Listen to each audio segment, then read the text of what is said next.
ఈరోజు బీసీ సంక్షేమ సంఘం పెకటపల్లి రిలే నిరాహార దీక్ష చేయడం జరుగుతుంది. ఇదే విధంగా పెకటపల్లి మండలంలో బీసీ సంఘం తరఫున మనం బీసీలు ఎంతున్నారో అంత మాకు రిజర్వేషన్ కావాలని కొట్లాడాలని మా బీసీ సంక్షేమ సంఘం తరఫున పిలుపునివ్వడం జరుగుతుంది.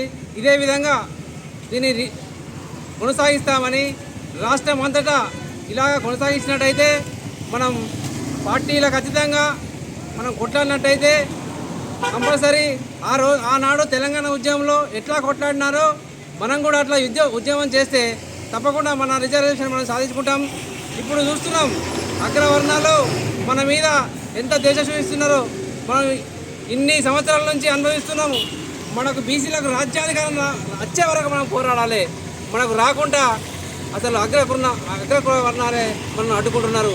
ఇది నిజం. మనం ఇప్పటికైనా కళ్ళు తెరిచి అగ్రవర్ణ కులాలను తొక్కేదాకా మనం ఉధృతంగా కొట్లాడ సాగించాలని బీసీ నాయకులను కోరుతున్నా. అదేవిధంగా రాష్ట్ర ప్రభుత్వం కూడా మొన్న ఎలక్షన్ల ముందు మనకు 42% ఇస్తా అని మాట ఇచ్చి తప్పడం జరిగింది.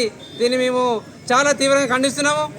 ఈ రాష్ట్ర ప్రభుత్వం కేంద్ర ప్రభుత్వం కూడా మన బీసీలకు అండగా ఉండి రిజర్వేషన్ తెచ్చినట్టయితే మనకు రాజ్యాధికారం దక్కుతుంది.